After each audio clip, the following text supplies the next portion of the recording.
Oi, bom dia, irmãos. Vamos tomar nossos lugares.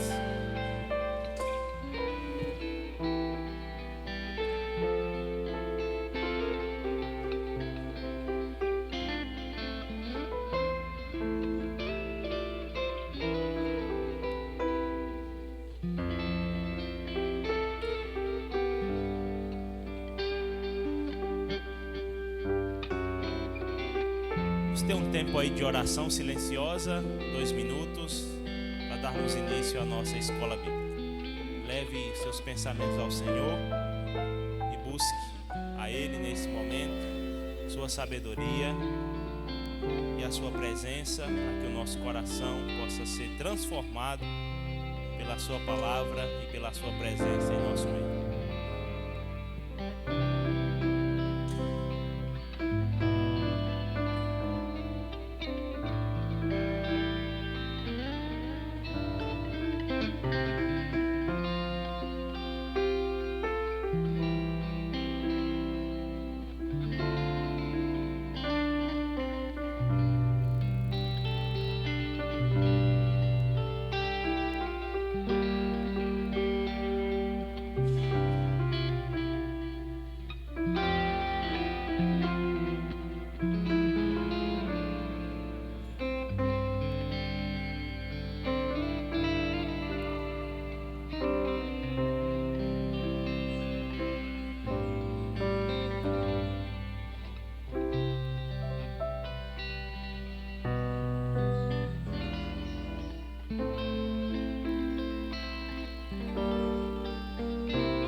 Reverendíssimo Deus, Deus cheio de beleza, bondade e verdade, nós nessa manhã nos colocamos na Tua presença, prostrado aos Teus pés, aos pés da cruz do nosso Senhor e Salvador Jesus Cristo. Queremos agradecer-te, meu Pai, pelo descanso da noite, pelo Teu sustento, pela Tua proteção e agradecer por Tua graça manifestada na pessoa do nosso amado Salvador, Jesus Cristo, e também, Senhor, nessa oportunidade de estarmos aqui abertamente, proclamar a Tua palavra, estudá-la e adorar-te, meu Senhor. Louvado seja o Teu nome nessa manhã. Trabalhe em nossos corações para que possamos caminhar segundo a vontade do Deus vivo, segundo a imagem do nosso amado Salvador. Nos abençoa, meu Pai, nessa manhã. Nos ajuda, nos dê sabedoria do alto, para que possamos nos arrepender daquilo que não tem te agradado e caminhar, Senhor, de forma que o Teu nome possa ser honrado e Cristo proclamado em nossa vida através do nosso viver. Nos ajuda, nos abençoa, cuida de nós, abençoa a Igreja Esperança nessa manhã. Já te entrego a vida do Teu servo, pastor Almir, que estará nos ministrando a Tua palavra. Que o Senhor use, que Teu Santo Espírito fale através desse Teu servo como instrumento. Ser conosco, ser com um grupo de louvor também, que ele possa ser instrumento em Tuas mãos, nos dirigindo nos cânticos nessa manhã, e queremos louvar-te, meu Senhor. Tudo que possamos, tudo que fizermos aqui possa ser para o louvor da Tua glória. Essa é a nossa oração, o nosso clamor, o nosso rogo, em nome de Jesus, o nosso amado Salvador. Amém. Novamente, bom dia, irmãos. Quero convidar você a abrir sua Bíblia comigo em 1 Timóteo, capítulo de número 3, versos de 14 em diante. 1 Timóteo, capítulo 3,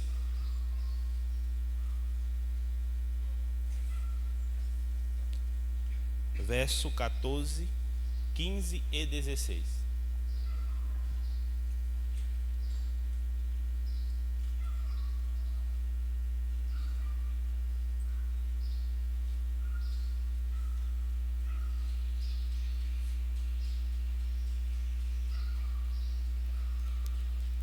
Primeira Timóteo, capítulo de número 3, versos do 14 ao 16.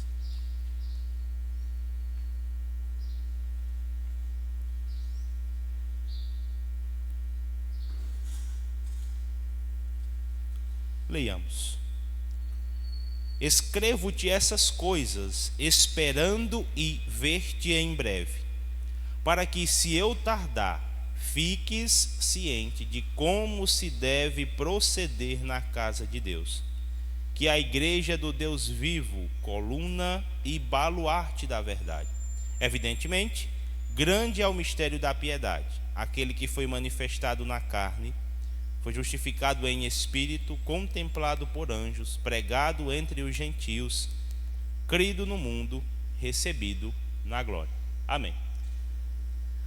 Novamente eu quero dar aqueles avisos prévios que eu dei ontem à noite. Olha aí, confere o teu celular, põe no silencioso ou desliga para você não incomodar a oração do seu irmão, atrapalhar o culto. Convide seu filho a ficar junto de você. Daqui a pouquinho nós teremos aí o nosso momento de divisão. Então coloca ele aí do seu lado e convida-o para cultuarmos juntos e cantar louvores ao Senhor. Novamente, evite saídas desnecessárias e evite também comentários paralelos para não atrapalhar aqueles que estão cultuando e prestando atenção naquilo que está sendo pregado aqui, ok? Vamos dar início ou continuar louvando ao Senhor. Quero convidar o grupo de louvor, estará nos entoando nessa manhã 2 cânticos.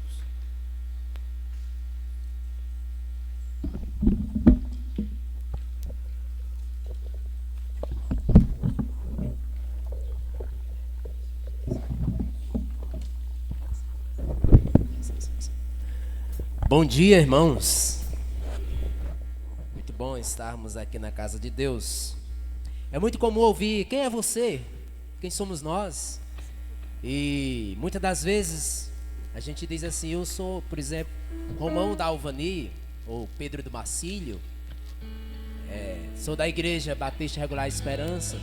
Na realidade, todos nós temos uma identidade, e quanto maior o número, o grau, mas a nossa responsabilidade é maior. E nós somos povo de propriedade exclusiva de Deus, nação santa, raça eleita. Então temos uma identidade, significa que temos grandes responsabilidades para com o Senhor. Quem somos nós? Quem é você? Diante de Deus, que responsabilidade você tem como igreja? Pense nisso e vamos adorar o Senhor juntos.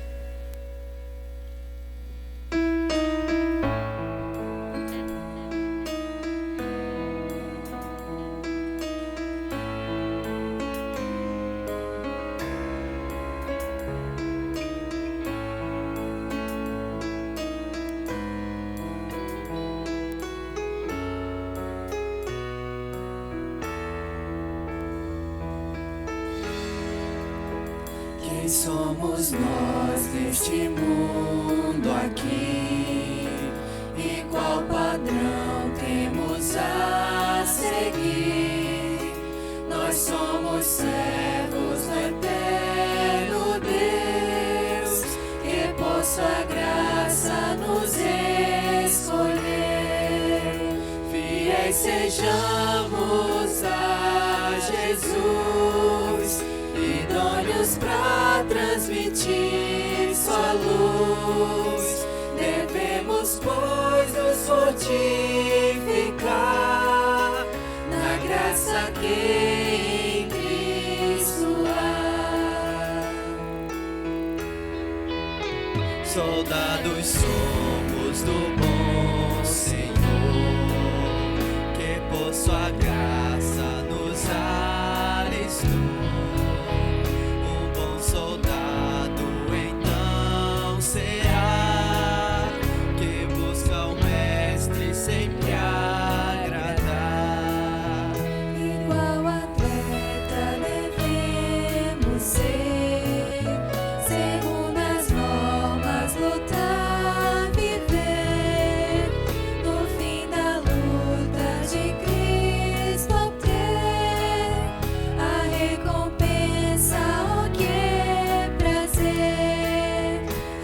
Fiéis sejamos a Jesus, idôneos pra transmitir sua luz.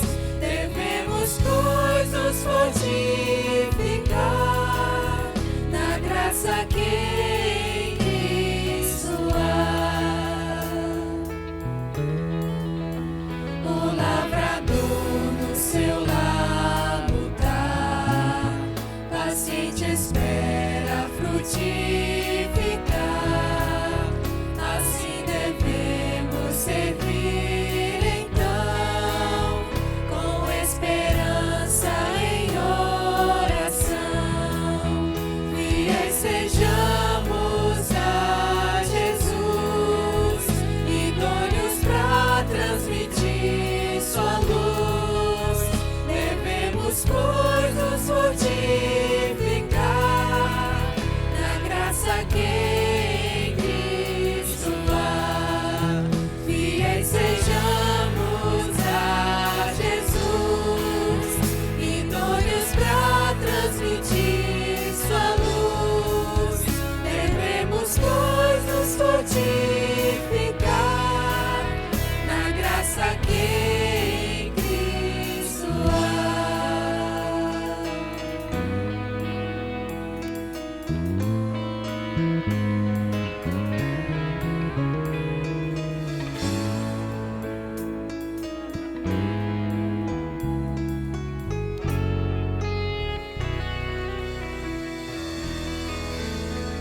Amém. E venhamos assumir esse compromisso de ser fiel ao Senhor. Irmãos, todos nós estamos construindo história. Alguns constroem história desastrosa, mas nós, como igreja, temos uma identidade e devemos construir uma história onde Deus seja glorificado, onde legados possam ficar para trás, para futuras gerações. Ontem fomos desafiados, ensinados pelo pastor Almir sobre o instrumento, o valor do instrumento, que só tem esse valor quando Deus a usa, e precisamos sim deixarmos à disposição do Mestre. Ele quer me usar, Ele quer te usar. Não se prive, deixa o Senhor te usar. Vamos adorar, igreja presente. Irmãos, só lembrando que nós mandamos nos grupos da Sociedade Masculina, Feminina e Mocidade as letras das músicas de hoje da IBD, tá certo?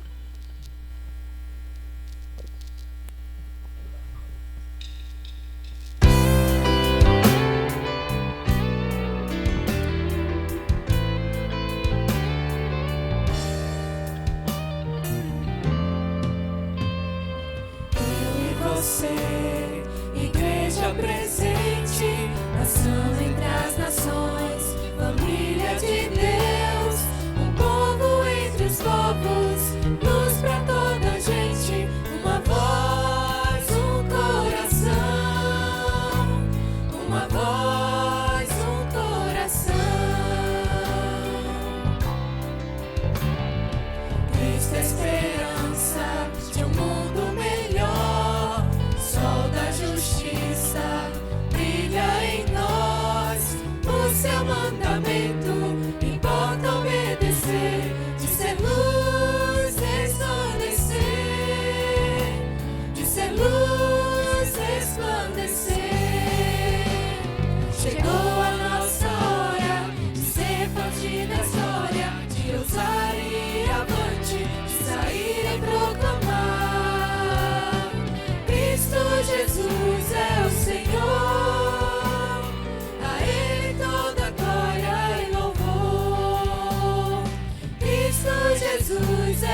Pai querido, te damos graças, Senhor, porque fazemos parte de uma história na qual um dia o Senhor nos resgatou, nos tirou do lamaçal. Obrigado pelo Senhor ter escrevido nosso nome no livro da vida. E aqui estamos, Pai, para prestar um culto ao Senhor, para receber orientações, desafios, que venhamos ter ação como crente, como servo, como igreja.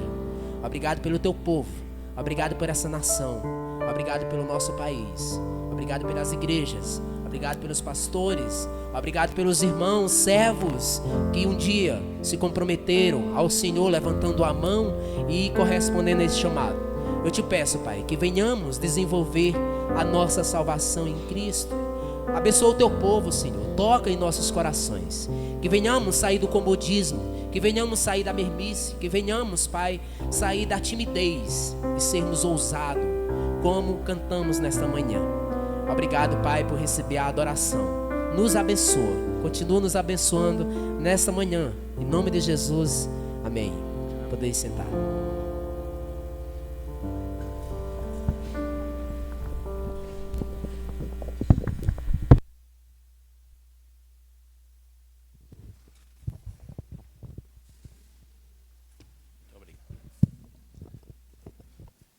Irmãos, nós vamos ter agora o nosso momento de divisão. As crianças já podem subir. Quero convidar aqui o pastor Almir. Vamos orar e logo em seguida ele terá a palavra. Senhor Deus eterno, Deus todo-poderoso, queremos te agradecer porque o Senhor continua a falar conosco. Depois de tanto tempo da tua revelação, o Senhor continua ainda a se revelar a nós através das Sagradas Escrituras. Eu quero nessa manhã entregar a vida desse teu servo em tuas mãos, aos teus cuidados, e que o Senhor o use grandemente para falar ao teu povo. Nos abençoa, Senhor, nessa manhã com a tua palavra, nos instrui, traz ao nosso coração arrependimento naquelas áreas que são necessárias, e sempre haverá áreas necessárias. E nos ajuda, Senhor, a caminhar olhando para Cristo, o autor e consumador da nossa fé. Nos abençoa, abençoa o teu servo, e nessa manhã eu te oro, no nome de Jesus. Amém. Obrigado.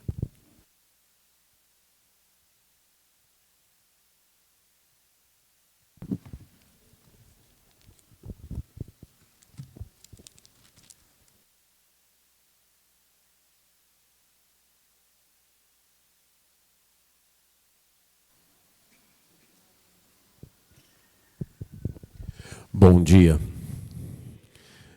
Creio que a maioria dos nossos cidadãos, a maioria dos brasileiros, tem como um dos seus sonhos uma casa. E aqui casa nos dois sentidos que a palavra normalmente ou na maioria das vezes é usada. Casa no sentido de residência, casa no sentido de lugar onde pessoas moram, e casa no sentido de família, de pessoas que moram numa casa. Por exemplo, eu poderia dizer que cada um de vocês hoje deixou sua casa e está aqui na igreja. Mas creio também que no caso de alguns de vocês, a gente poderia dizer que toda a sua casa está aqui na igreja nesse momento. Então, eu estaria usando a palavra casa no primeiro exemplo, na acepção de lugar onde se reside, e no segundo, muito obrigado. No segundo momento, no segundo exemplo, casa como família, como pessoas que residem num determinado lugar. Um dos propósitos de Deus para a sua igreja aqui na terra é que ela seja a sua casa.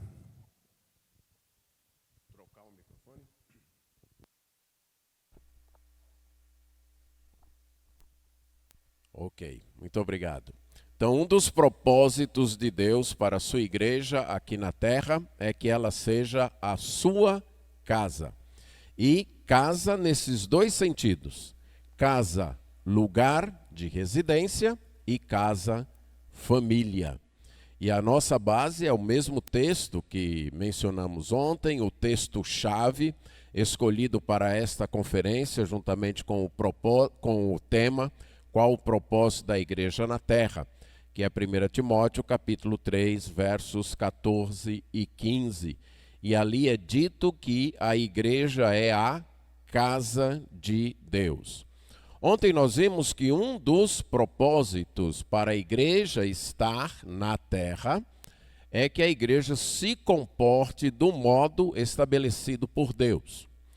Vimos o que é ser igreja, que igreja é um grupo de pessoas que funcionam como um corpo, que tem um compromisso com Deus através do Senhor Jesus Cristo e, consequentemente, um compromisso uns com os outros. Que esta igreja, esse grupo de pessoas, tem o seu modo de viver, o seu modo de proceder estabelecido por Deus. Não é algo que as pessoas, que o grupo de pessoas define, escolhe. Não, isso já foi estabelecido por Deus. Deus já estabeleceu isso, Deus já definiu isso. E isto é assim porque Deus é o dono da igreja. Ele é o dono da igreja por ter comprado a igreja com o seu próprio sangue, conforme vimos em Atos 20 e 28. Ele é o dono da igreja porque é o seu Filho, o Senhor Jesus Cristo, que está edificando a igreja, conforme nós vimos em Mateus 16.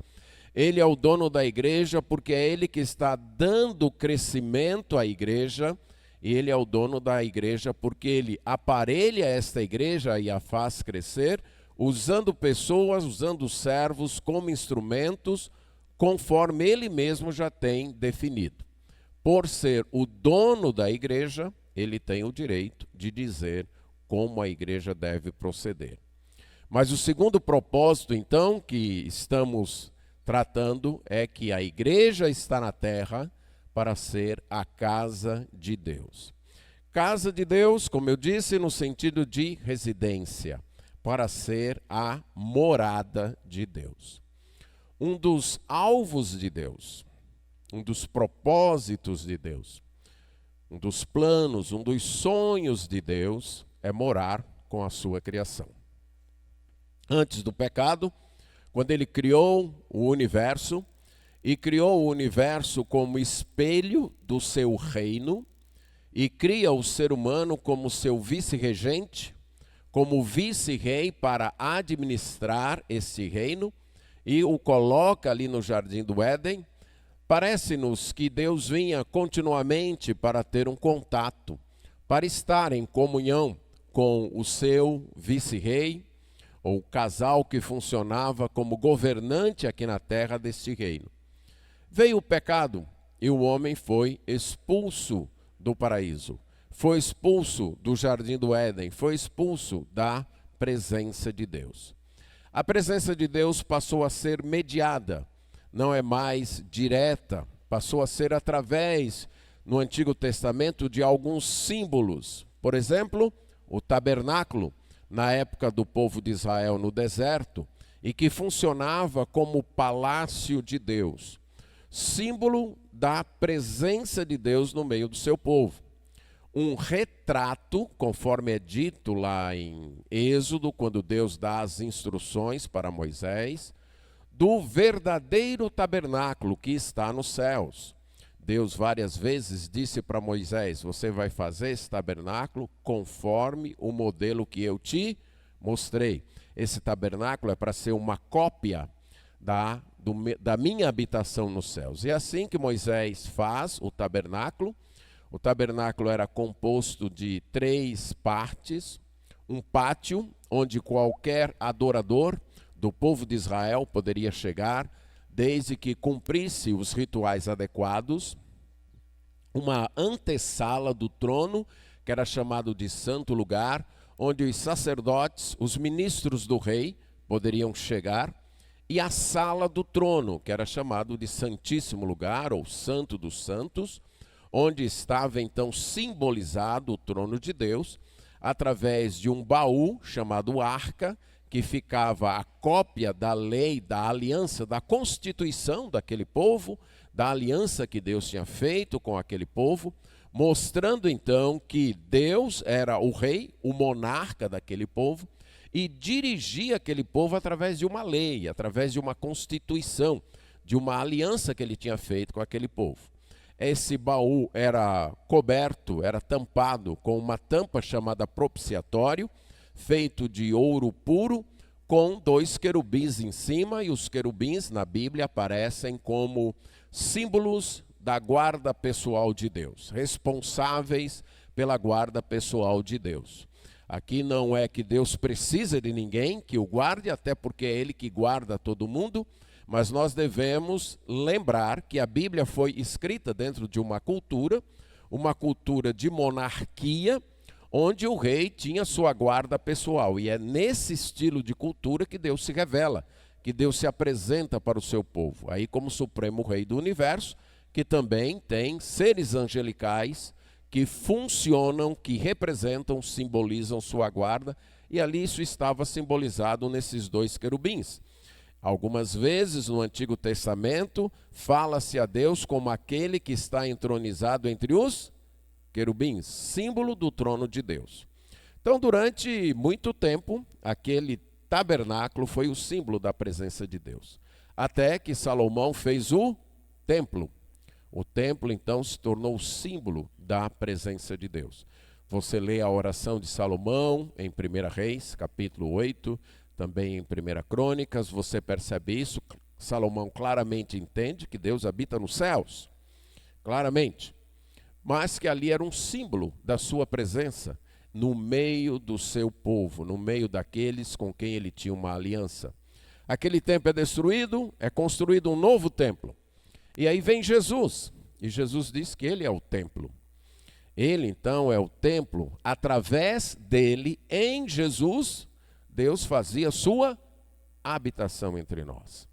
No Evangelho de João, logo no 1º capítulo, nós lemos que o Verbo, o Senhor Jesus, se fez carne e tabernaculou, fez o seu tabernáculo, fez a sua tenda entre nós e manifestou então a sua glória. E vimos a glória. Da mesma maneira como o tabernáculo, no dia da sua inauguração, a glória de Deus encheu aquele tabernáculo, o templo, no dia da sua inauguração, a glória de Deus encheu o templo, em Jesus, a glória de Deus também se manifestou.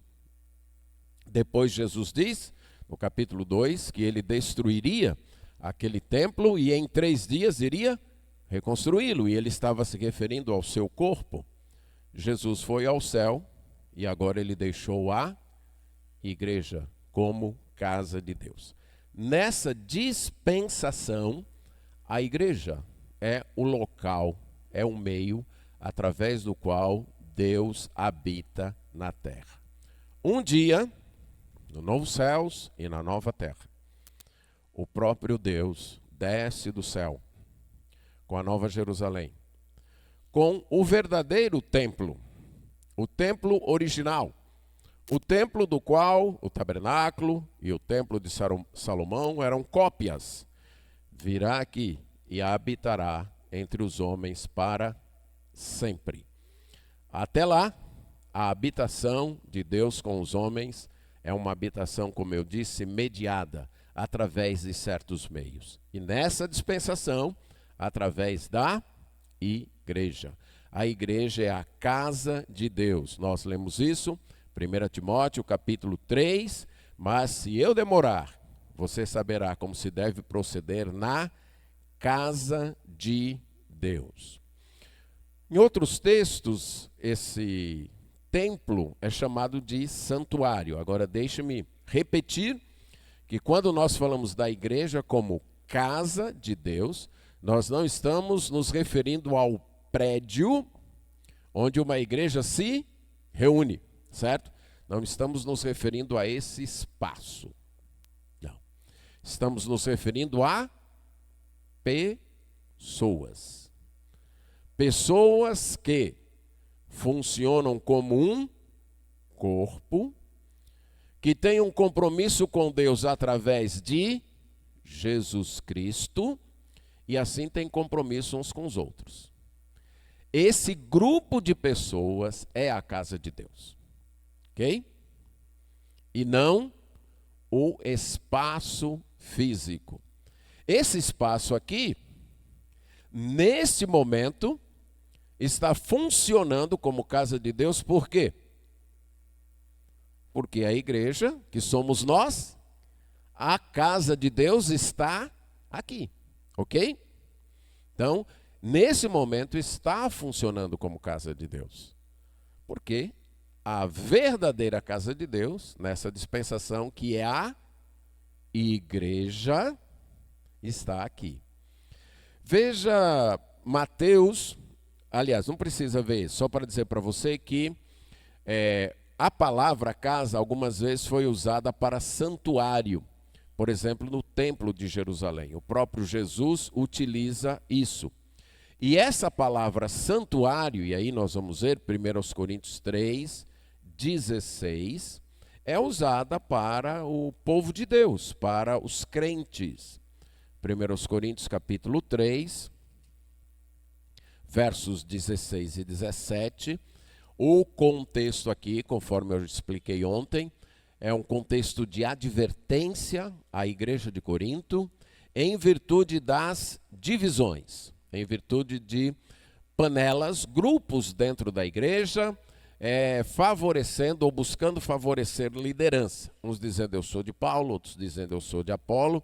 Cabe uma palavra aqui, que nem Paulo nem Apolo eram culpados disso. Não foram eles que plantaram isso, certo? Eles, como servos de Deus, serviram naquela igreja. Mas existe uma tendência pecaminosa em nós de venerarmos o meio, o instrumento, em detrimento de Deus. Existe isso, né? É muito tentador em todas as áreas da vida, em nós, certo? Quer dizer, Deus chega a você através de alguém. Deus atua, orienta você, dirige você, ensina você, edifica você através de pessoas. E existe também a tentação de nós venerarmos estas pessoas que foram o quê? Instrumentos em detrimento do próprio Deus. Então existe isso muito forte, essa tendência muito forte em nós, de, por exemplo, se não tiver fulano para me ensinar, para me edificar, então não vai adiantar nada, vai ser perdido. Então, muito cuidado com isso, certo? Deus usa as pessoas, lembre. As pessoas têm talentos diferenciados, isso a própria Bíblia diz, um tem um, outro tem dois, outro tem cinco, numa outra parábola, um tem um, outro tem cinco, outro tem 10. E quem determina isso? Deus. Acabou, é dele, certo? Ele que decidiu isso, ele que escolheu isso. E quem capacita estas pessoas e oferece as oportunidades, quem? Deus. Se você tiver dificuldade com isso, vou usar os músicos aqui como ilustração. Então nós vimos aqui eles tocando, então eles têm um talento, certo? Que foi a graça de Deus que deu. Agora, não adiantaria muita coisa eles terem o talento se eles não tivessem tido a oportunidade de aprender e executar o talento. Concorda comigo? Você concorda comigo que pode existir, eu não quero desmerecer, eu estou apenas ilustrando, pode existir pessoas que tocam bem melhor do que eles e que não tiveram a mesma oportunidade que eles? Vocês admitem isso? Admitem? Vocês admitem que pode haver pessoas que pregam bem melhor do que eu, mas não tiveram essa oportunidade? Admitem? Pronto. O que eu quero dizer com isso? Que tanto o talento como a oportunidade vem de quem? De Deus. De Deus. A pessoa pode ter nascido com um talento enorme e nunca ter tido portas abertas para desenvolver esse talento. Isso depende de Deus. Então, cuidado com a afeição exagerada por instrumentos. E aqui eu não estou me referindo a instrumentos musicais, e sim instrumentos humanos, certo? Deus pode usar uma jumenta, e isso deve nos humilhar, certo? Então, ok? Ele pode usar uma jumenta, ele não depende de mim não, certo? Se ele quiser, ele usa uma jumenta e acabou, certo? Ele é Deus. O problema em Corinto era esse. Essa digressão eu fiz para mostrar que a liderança não era culpada disso. Os membros tinham se embrenhado nessa divisão e Paulo veio saber disso depois. Tratando disso, Paulo então diz nos versos 16 e 17: vocês não sabem que são santuário de Deus e que o Espírito de Deus habita em vocês? Se alguém destruir o santuário de Deus, Deus o destruirá. Porque o santuário de Deus que são vocês é sagrado. O contexto, volto a dizer, é esse contexto de divisionismo. E o apóstolo trata o divisionismo como tentativa de destruir o santuário de Deus, a igreja de Deus. Ele é muito claro. O Espírito de Deus habita neste santuário. Este santuário são vocês. Então, muito cuidado com isso. Mais na frente, no texto de 2 aos Coríntios agora, no capítulo 6, verso 16, aqui é o contexto de santidade, de separação, de tomar cuidado com uniões, associações que manchem o evangelho, prejudiquem o crescimento espiritual, comprometam nossa energia, suguem nossas forças de continuar testemunhando e servindo a Cristo. Esse é o contexto. Aí ele está falando disso através de perguntas. Que ligação há entre o santuário de Deus e os ídolos? Aí ele responde: porque nós somos santuário do Deus vivo. Onde foi que você já leu esta expressão, Deus vivo? Quem é professor não perde a mania, viu? Então, vão aguentando aí. 1 Timóteo 3,15.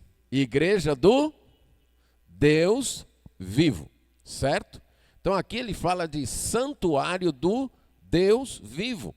Como ele próprio disse: habitarei e andarei entre eles, serei o seu Deus e eles serão o meu povo. E aí tem a advertência de então se separem. Não toquem em coisa impura. Vocês são minha casa. Vocês são meu santuário. Então deixem minha casa limpa. Deixem minha casa pura. Num outro texto, também em Corinto, Paulo vai mencionar isso. Por exemplo, a prostituição. O que é? A prostituição é você pegar o santuário de Deus e se juntar a uma prostituta ou vice-versa. E aqui a ideia é de pureza. Ok? As donas de casa aí ciosas sabem que se existe uma coisa que gostam de manter quando chega visita em casa, o que é? A casa limpa, certo? Eu me lembro de um pastor que ele foi visitar, marcou de visitar uma família, e a primeira pessoa que havia se convertido nessa casa foi uma adolescente. E no dia que o pastor marcou, vou tal dia.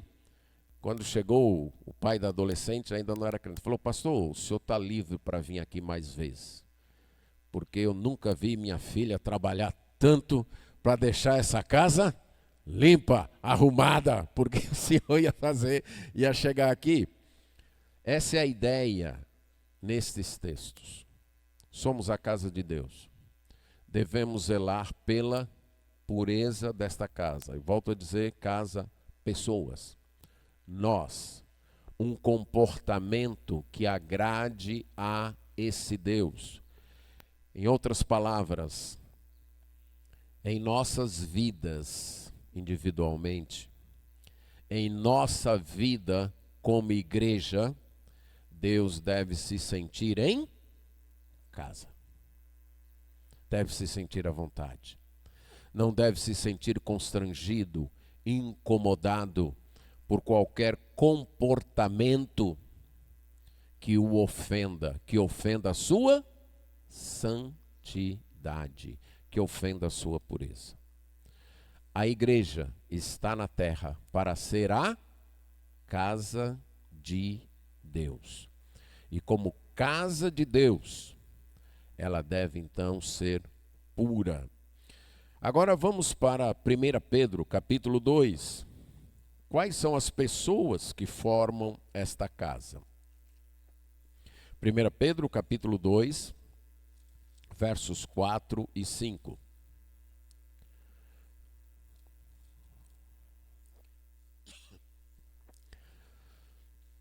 O apóstolo Pedro diz: chegando-se a ele, aqui o Senhor Jesus Cristo, a pedra que vive, rejeitada assim pelos homens, mas para com Deus eleita e preciosa, também vocês, como pedras que vivem, são edificados casa espiritual para serem sacerdócio santo, a fim de oferecerem sacrifícios espirituais agradáveis a Deus por meio de Jesus Cristo.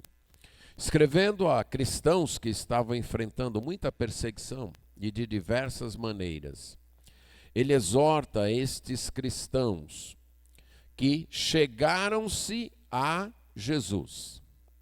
Jesus, uma pedra viva, rejeitada pelos homens, mas a pedra escolhida, a pedra eleita de Deus, a pedra angular, em outros textos, irá dizer isso. Então, para compreendermos isso, a gente tem que entender como grandes construções eram feitas ali na terra de Canaã, como o próprio templo. Haviam pedreiras, eram construções naquela região, diferente da Mesopotâmia, que eram feitas com tijolos de barro. Ali grandes construções eram feitas com pedras.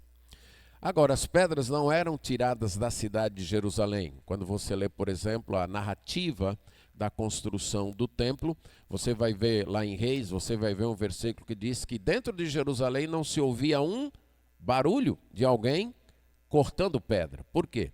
Porque eles iam nas pedreiras fora da cidade, ali as pedras eram cortadas. E aí iam os pedreiros, é daí que vem o nome pedreiro para aqueles que trabalham em construção, porque a princípio as construções eram feitas com pedras. E os pedreiros iam, os mestres de obras, e eles viam as pedras. Essa aqui não serve não, essa aqui serve. Ah, essa tá boa, aquela ali. Ah, essa é a melhor pedra, essa vai ser a pedra angular. O que seria a pedra angular?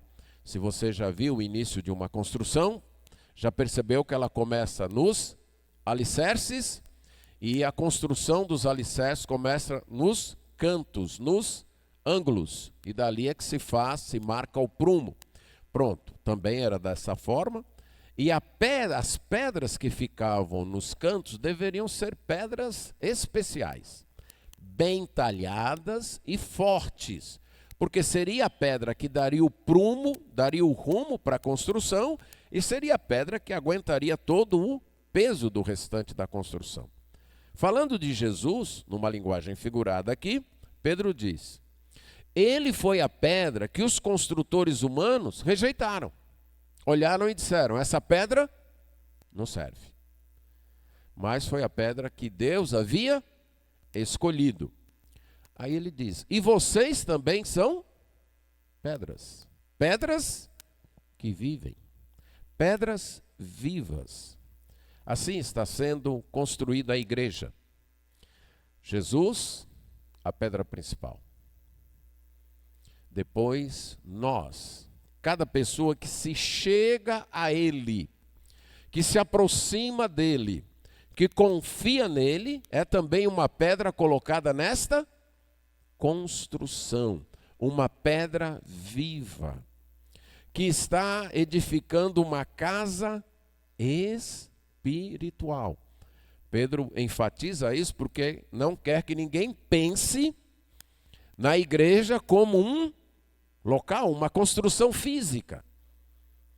Usando linguagem de uma construção física, mas ele quer ilustrar que cada um de nós é como uma pedra. Se ele estivesse escrevendo, na nossa cultura aqui, no nosso contexto, cada um de nós é um tijolo colocado nessa construção.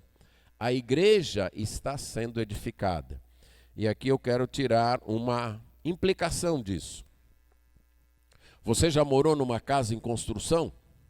Ou em reforma? É altamente confortável. É? Não. Pois a igreja é uma casa em construção. Ela não está terminada ainda. Então, se você está esperando conforto, perfeição, está no lugar errado. Certo? Você pode até orar para Deus lhe dirigir para a igreja perfeita. E Ele pode até fazer. Como? Levando você, pronto, né? Aí sim você vai para a igreja perfeita. E nem vai estragar quando chegar lá, né? Que o problema da gente ir para uma igreja perfeita é a gente o quê? Estragar a igreja, né? Tá a igreja perfeita, a gente chega sem ser perfeito, acabou, né? Mas nesse caso não existe a igreja perfeita aqui, né? Então só no céu, se você começar a pedir, Deus, eu quero a igreja perfeita, graciosamente Ele pode lhe atender e lhe levar lá, e nesse caso você não vai nem estragar a igreja. Mas o que eu quero enfatizar é que estamos numa casa em construção. Um certo escritor medieval disse o seguinte: a igreja é como a arca de Noé. Se não fosse o dilúvio lá fora, ninguém aguentaria o cheiro aqui dentro. Eu gostei dessa ilustração. Ele está escrevendo no período medieval, quando a igreja de fato era bem, não tão bem cheirosa, vamos dizer assim. Mas a ilustração eu acho que cabe bem, né? Eu fico imaginando Noé e os seus filhos dentro da arca, cheia de animais, com uma única abertura, certo? Que não era assim um ambiente muito agradável. E se talvez os filhos de Noé se queixassem, Noé diria o quê? A única opção é qual é? Hã? É sair da arca. E aí você vai encontrar o quê? Um dilúvio. Ok? Deixar a igreja é enfrentar o dilúvio lá fora. Então, é um prédio em construção. Um dia estará pronto, terminado e será apresentado a Deus. Mas ainda não. Ainda não. É preciso, então, seguir Jesus Cristo nesse caminho cheio de turbulências e de imperfeições. Veja aí capítulo 2, verso 7. Portanto, para vocês, os que creem, esta pedra é preciosa.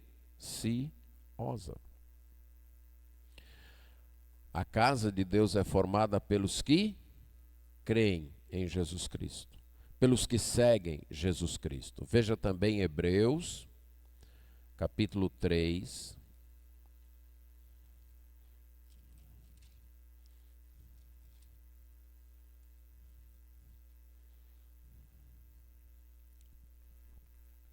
Vamos ler os versos 2, 5 e 6. Aqui o autor desta carta está argumentando em prol da superioridade do Senhor Jesus e de seu ministério, escrevendo para uma igreja que tinha enfrentado um primeiro momento de grande perseguição e tinha resistido, e estava agora enfrentando uma segunda onda de perseguição, e alguns estavam pensando em desistir, em voltar para a sua antiga religião, para o judaísmo.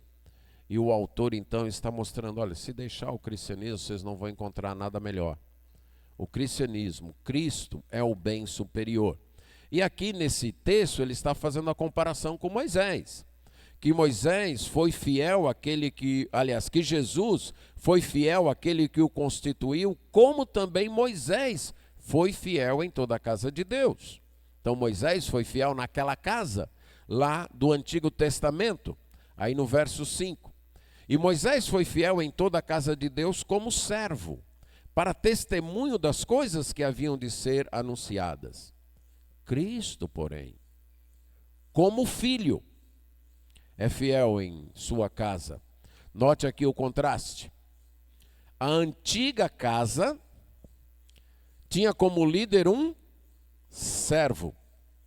A nova casa tem como líder o filho.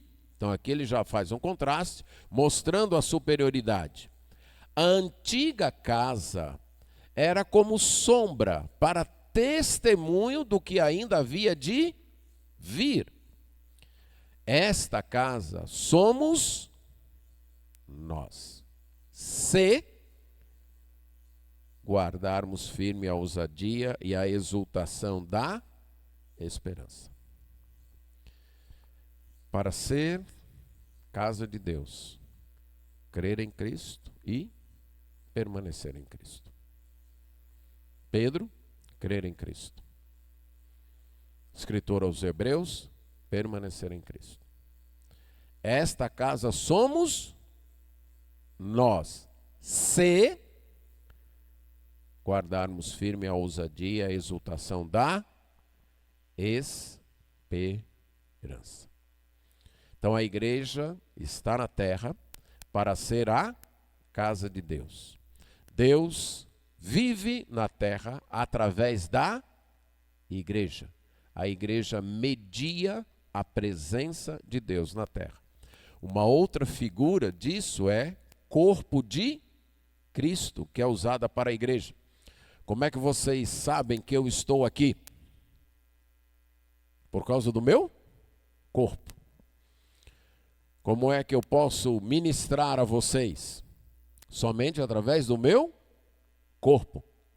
Eu poderia até gravar uma mensagem e mandar, mas ainda seria o meu corpo, porque seria a minha voz, algo do meu corpo. Sem corpo, não teria como ministrar, não teria como servir. A igreja é o corpo de Cristo. Cristo evangeliza através do seu corpo, que é a igreja. Cristo discipula, Cristo serve, Cristo edifica através do seu corpo, que é a igreja. Cristo habita nesse mundo através do seu corpo, e esse corpo é a igreja. Então, um dos propósitos da igreja aqui é ser a presença de Deus neste mundo, sendo sua residência, sendo o seu corpo. Mas a igreja também é casa de Deus como família de Deus. Nós somos a família de Deus. Volte lá para o texto de 2 Coríntios, capítulo 6. E no mesmo contexto em que ele fala de que vocês são o meu santuário, eu habito no meio de vocês, no verso 18 ele diz: serei o pai de vocês e vocês serão o quê? Meus filhos e minhas filhas. A igreja é a família de Deus. Somos seus filhos e suas filhas. E eu gostaria de mostrar alguns privilégios e responsabilidades como família de Deus. Primeiro, como família de Deus, nós temos uma herança gloriosa. Temos um futuro glorioso. Veja Romanos capítulo 8, versos 28 e 29. Romanos 8, 28 e 29. Sabemos que todas as coisas cooperam para o bem daqueles que amam a Deus, daqueles que são chamados segundo o seu propósito.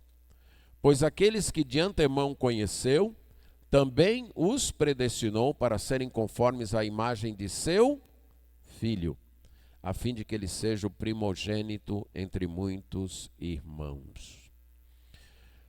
O texto diz que Deus faz com que todas as coisas cooperem para o bem daqueles que amam a Deus. Algumas vezes a gente pode não entender isso, até ficar perplexo com isso. A Bíblia afirma a total soberania de Deus sobre tudo o que acontece. Um pássaro não cai sem a devida autorização de Deus. Deus sabe até quantos fios de cabelo nós temos na nossa cabeça. Ele está ciente de todas as coisas. Não só ciente de todas as coisas, mas todas as coisas fazem parte do seu plano. E não é o único propósito, nem é o maior propósito, mas um dos propósitos é que todas estas coisas contribuam para o bem dos seus filhos, contribuam para o bem da sua família. E qual é esse bem? Verso 29. Nos conformar à imagem de Jesus. Este é o supremo bem, esse é o supremo desejo de Deus para os seus filhos. Esse é o alvo maior de Deus para os seus filhos. Aqueles aqui que são pais e mães têm sonhos para os seus filhos, não tem? Tem desejos para os seus filhos. Nós só não temos o mesmo controle que Deus tem. Não é verdade? Nós não podemos garantir tudo que nós queremos para os nossos filhos, não é verdade? Mas até onde nós podemos garantir, o que acontece? Nós exercemos esta garantia, nós exercemos essa autoridade. Até onde nós podemos, não é verdade? Protegemos. Se estão doentes, nós levamos ao médico. Se é preciso dar uma injeção que dói, o que acontece? Dá, não é verdade? Mesmo doendo na gente, o que acontece? Dá. Se é preciso levar ele para a escola, mesmo sem ele querer ir, o que acontece? Leva. Não é assim? Por quê? Porque nós queremos o bem. Dentro da nossa concepção de bem. E aí está a diferença entre nós e Deus. Nós não sabemos tudo, nós não somos perfeitos, nós erramos com os nossos filhos, somos pecadores, então nós muitas vezes fazemos algo pensando que é para o bem, e não é, isso nós erramos. Mas isso acontece com Deus? Não. Deus tem plena autoridade, pleno controle sobre tudo e sobre todos. Deus tem plena ciência de tudo, Deus sabe absolutamente tudo. E Deus é plenamente amoroso. Essas são 3 doutrinas que você deve carregar na sua mente. Nada acontece sem a devida autorização de Deus. Um pássaro não cai se Deus não permitir. Nada acontece sem a devida autorização de Deus. Deus sabe de tudo. Certo? Pense um pouquinho aí, antes da criação. Deus já sabia da sua existência? Já? Já. Ele já sabia cada segundo da sua vida? Já? Já. Lembra do Salmo 139? Já. Ele poderia ter mudado alguma coisa? Poderia? Mudou? Pronto. Ele sabe. Ele não é pego de surpresa. Então, essa é uma das diferenças entre pais humanos e, certo? Nós muitas vezes somos pegos de surpresa. Aí nem devemos ter muita raiva, porque também a gente já fez algumas surpresas para os nossos pais, não já? E nem sempre foram boas surpresas. Pronto, e aí muitas vezes os nossos filhos também nos fazem surpresas e nem sempre são boas surpresas. Mas no caso de Deus ele já sabia. Não é surpresa para ele.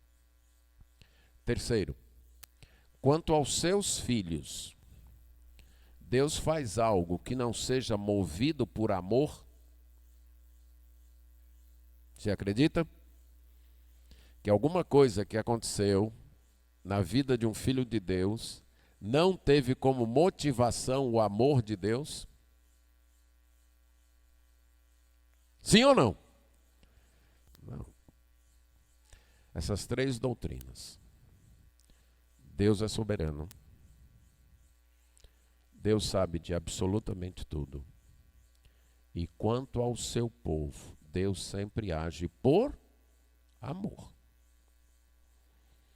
Agora, nem sempre a gente vai entender o amor. Como seu filho, quando é pequeno, e está com uma infecção no dente, e você precisa levá-lo ao dentista, e até segurá-lo com força ali na cadeira, para ele não espernear nem correr, e o dentista aplicar uma anestesia que dói. O seu filho está entendendo que isso é por amor? Tá? Mas é? É? É. Você acordar o seu filho todo dia, quando ele com sono preferia ficar dormindo, para fazer ele tomar banho e ir para a escola, o seu filho entende que isso é por amor? Entende? Não. Quer dizer que os filhos aqui não entendem isso? Nem os da minha igreja também entendem. Certo? Mas é por amor? É por amor. Então, quando Deus permite algo que você não entende, não esqueça que ainda é por amor. Não esqueça isso. Com um propósito: fazer de você alguém semelhante a Jesus Cristo. Esse é o supremo propósito de Deus para a vida dos seus filhos. O propósito de Deus não é, quanto a mim, por exemplo, o propósito maior de Deus para a minha vida, vou usar como exemplo, não é que eu seja um grande pastor, um grande pregador, um grande conferencista, um pastor bem-sucedido. Esse não é o maior propósito de Deus para a minha vida. Não é. O maior propósito de Deus para a minha vida é que eu seja semelhante a Jesus. Tudo o mais é instrumental. É meio para se chegar a este fim. Ser pastor foi o meio estabelecido por Deus para cooperar para que eu seja semelhante a Jesus. Ser pai, ser marido, ser professor e todas as outras coisas são instrumentais. E quando nós não entendemos isso, a idolatria entra dentro de nosso coração. Se para você o alvo principal é ser pai, ser mãe, ser marido, ser esposa, ser obreiro, ser obreira, algo está errado. Não estou dizendo que isso é ruim. Eu estou dizendo que isso não é o alvo principal. O alvo maior é que você seja semelhante a Jesus. E tudo mais deve cooperar para isso. Deus tem essa herança para nós. Um dia seremos semelhantes a Jesus. Por quê? Porque nós fomos criados para isso. A humanidade foi criada para ser a imagem e semelhança de Deus. O pecado corrompeu isso. E em Cristo, Deus está restaurando isso, fazendo com que todas as coisas cooperem para isso. A igreja é a família de Deus e ela nasceu por causa da obra de Jesus. Foi Jesus e sua obra que trouxe a igreja à existência. Efésios capítulo 2, versos 11 a 19, passando rapidamente para enfatizar ou evidenciar esta verdade. Paulo então vai dizer de judeus e gentios unidos pela cruz de Cristo. Aí ele diz, vocês se lembrem que no passado, aqui se referindo aos gentios, aos que não eram judeus, vocês não eram da circuncisão, vocês eram chamados de circuncisão. Naquele tempo, verso 12, vocês estavam sem Cristo, separados da comunidade de Israel, sendo estranhos às alianças da promessa, não tendo esperança e sem Deus no mundo. Esta era a situação de vocês. Mas agora, em Cristo, vocês que estavam longe, agora vocês foram aproximados pelo sangue de Cristo, pela morte de Cristo na cruz, porque Ele, isto é, Cristo, é a nossa paz. E desses dois povos, judeus e gentios, Ele fez um, derrubando a parede de separação que havia entre eles. Ele aboliu a lei dos mandamentos na forma de ordenanças, para que através dele, dos dois, ele criasse um só, uma nova humanidade. E reconciliou, então, esses dois povos através do seu corpo, ou em um corpo com Deus, por meio da cruz. E quando veio, então, ele trouxe estas boas novas, esse evangelho de paz, a vocês que estavam distantes e a eles que estavam perto. Porque é através dele que nós temos um acesso ao Pai em um só Espírito. Aí no verso 19. Então, agora, vocês não mais são estrangeiros, vocês não mais são peregrinos, vocês são concidadãos dos santos e membros da família de Deus. Agora vocês pertencem à família de Deus. Vocês não nasceram membros da família de Deus. Vocês foram tornados, foram adotados como membros da família de Deus, através da obra de Cristo. E ele continua agora fazendo a outra ilustração de casa, moradia, edificados sobre o fundamento dos apóstolos e dos profetas, sendo ele mesmo, Jesus, a pedra principal, a pedra angular. Então vocês são da família de Deus, por causa da obra de Cristo. Temos uma herança grande, nos tornarmos semelhante a Jesus.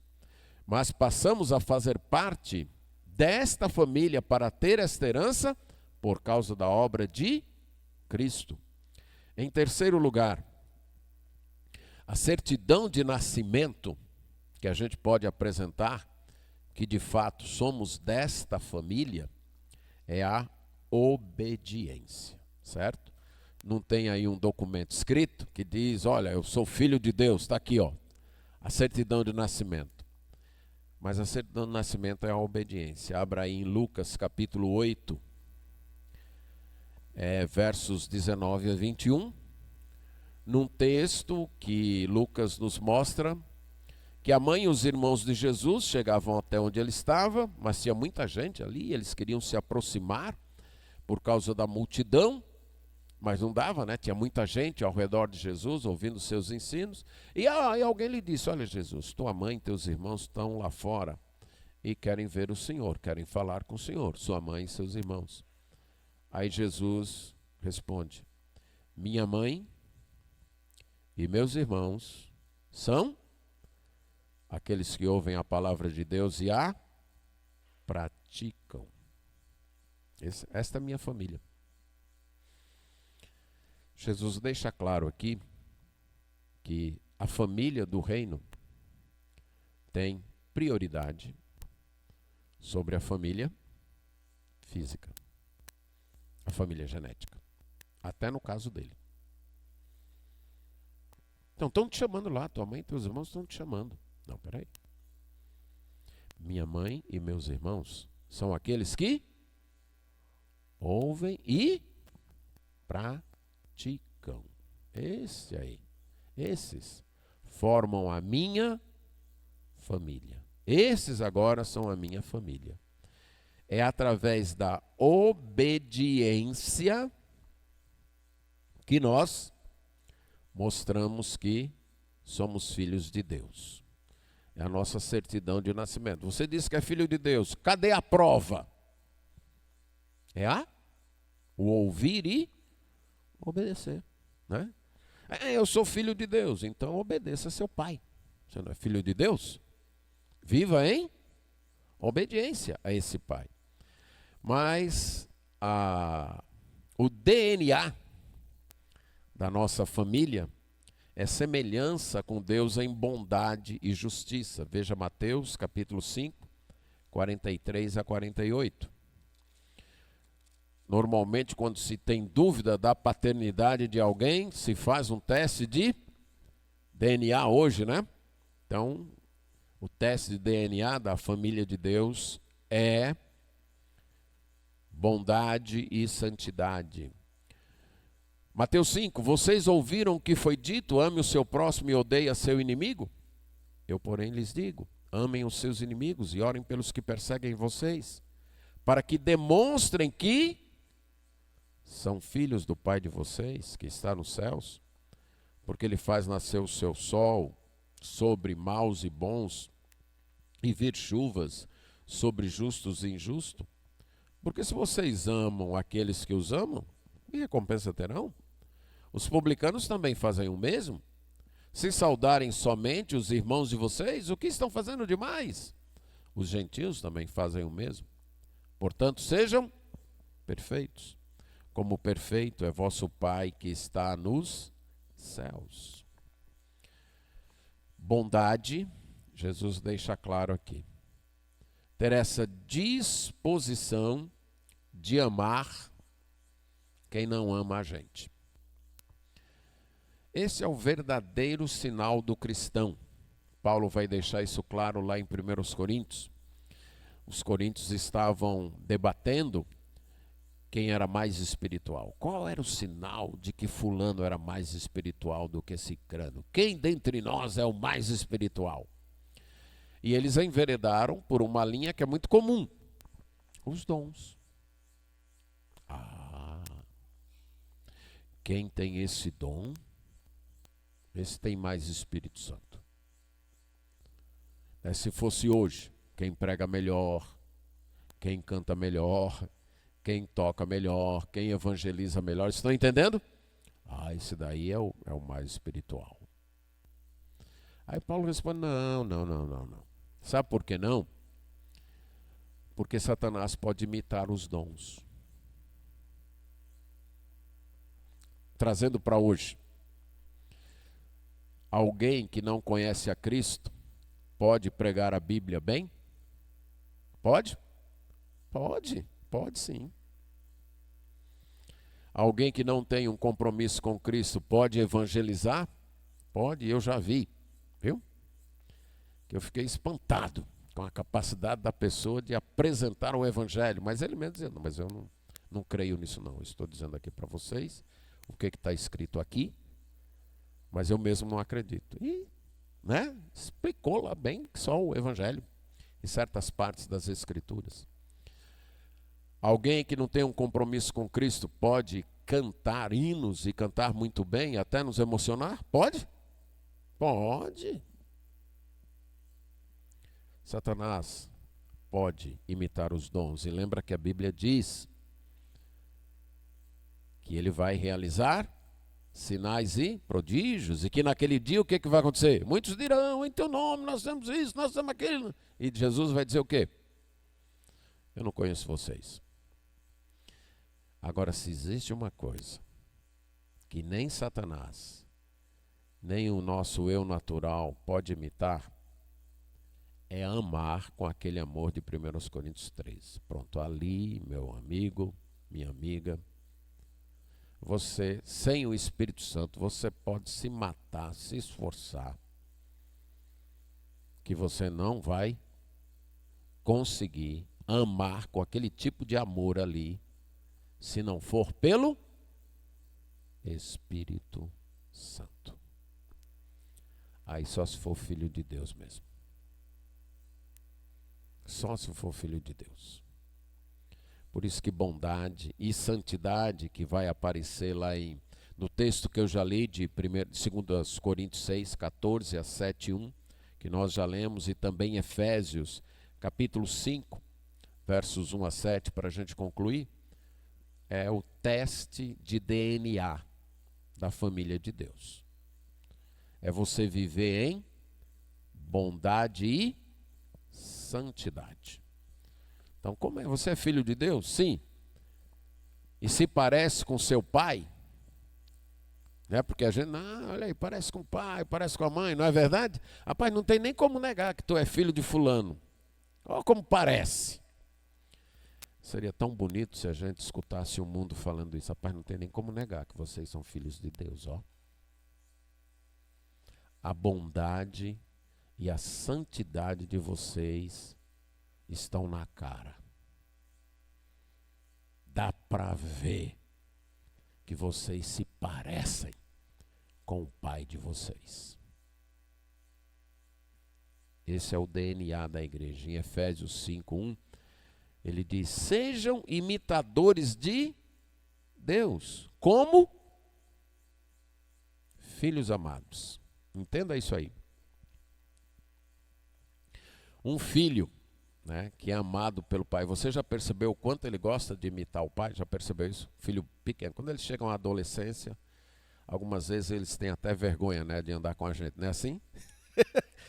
Quer matar um filho adolescente, leve ele para a escola e na frente dos colegas dê um abraço e um beijo nele. Pronto, você pode ter comprado uma briga ali, certo? Mas quando eles são pequenos, eles querem imitar os pais, não é assim? Querem. O jeito de sentar, o jeito de falar. Se eles são pequenos e amados, e eles se sentem amados, eles querem ser iguais, fazer igual, falar igual, vestir igual. É o que Paulo está dizendo aqui. Imitem a Deus como filhos amados. Vocês são filhos amados.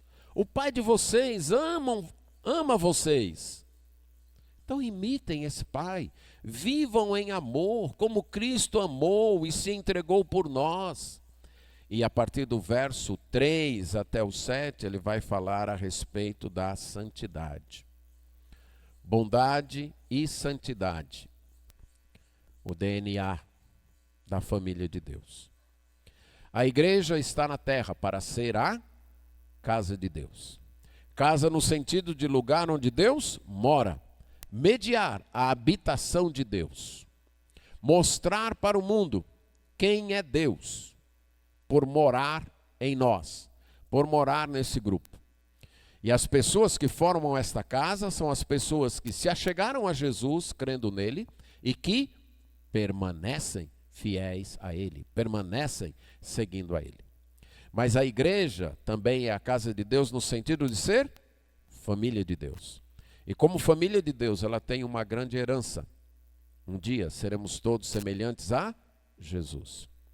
Como família de Deus, ela foi comprada pela morte do seu filho. Foi a morte de Jesus que formou esta família. A certidão de nascimento que comprova que nós somos filhos de Deus é a obediência. E o DNA, amor e santidade, bondade e santidade. Que o mundo possa ver que nós somos casa de Deus. Que Deus habita em nós e que nós somos a sua família. Amém.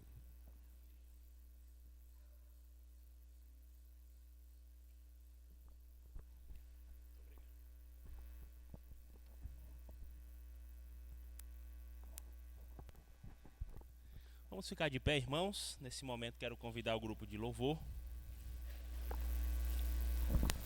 Enquanto o grupo está cantando, nós vamos fazer o recolhimento dos dízimos e ofertas. Ok, as mães, por gentileza, buscarem os seus filhos. Então quero convidar aqui O Givanildo vai fazer o nosso recolhimento, está orando pelos nossos dízimos e ofertas. Oremos. Meu Deus, como é bom ouvir, Senhor, e aprender da Tua palavra. Ser conosco, Deus, nos aviva, nos relembra, nos faz viver tudo isso que foi ensinado, que tem sido ensinado a nós. Que possamos amar, que possamos obedecer, que possamos imitar nosso Senhor Jesus Cristo durante todos os dias das nossas vidas. Nesse momento, Senhor, eu te entrego essas ofertas que serão recolhidas agora. Que o Senhor nos instrua, nos conduza ao melhor uso de cada recurso aqui recolhido, e que seja para o louvor, que seja para a adoração do Senhor e que seja para o bem da Tua obra. Se conosco, Pai, em nome de Jesus. Muito obrigado. Amém.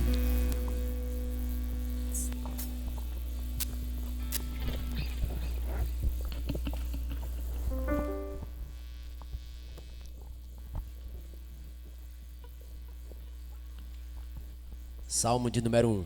Estaremos cantando esse louvor baseado nesse salmo.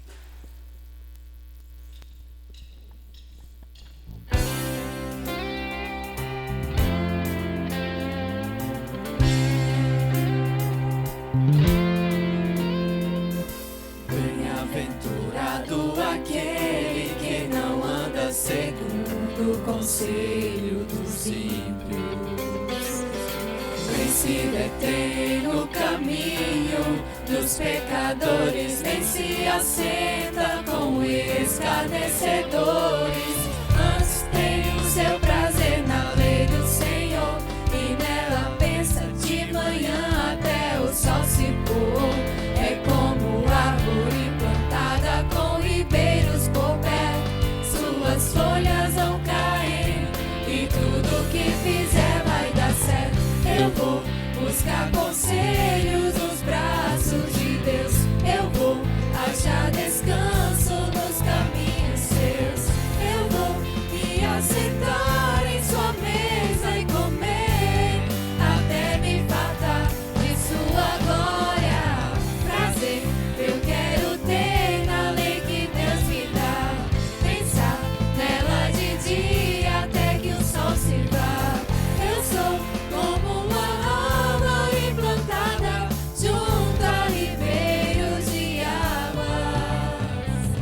Tudo que eu fizer nessa vida verei prosperar.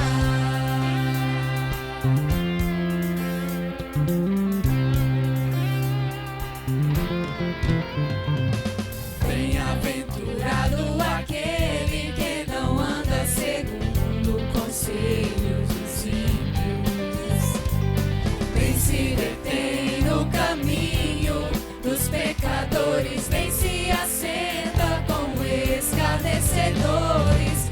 Antes tem o seu prazer na lei do Senhor, e nela pensa de manhã até o sol se pôr. É como árvore plantada com ribeiros por perto, suas folhas não caem, e tudo que fizer vai dar certo. Eu vou buscar conselhos nos braços de Deus, eu vou achar descanso nos caminhos seus. Eu vou me assentar em sua mesa e comer, até me fartar de sua glória. Prazer eu quero ter na lei que Deus me dá, pensar nela de dia até que o sol se vá. Eu sou como uma árvore plantada junto a ribeiros de águas. E tudo que eu fizer nessa vida verei prosperar. Eu vou buscar conselhos nos braços de Deus, eu vou achar descanso nos caminhos seus. Eu vou me assentar em sua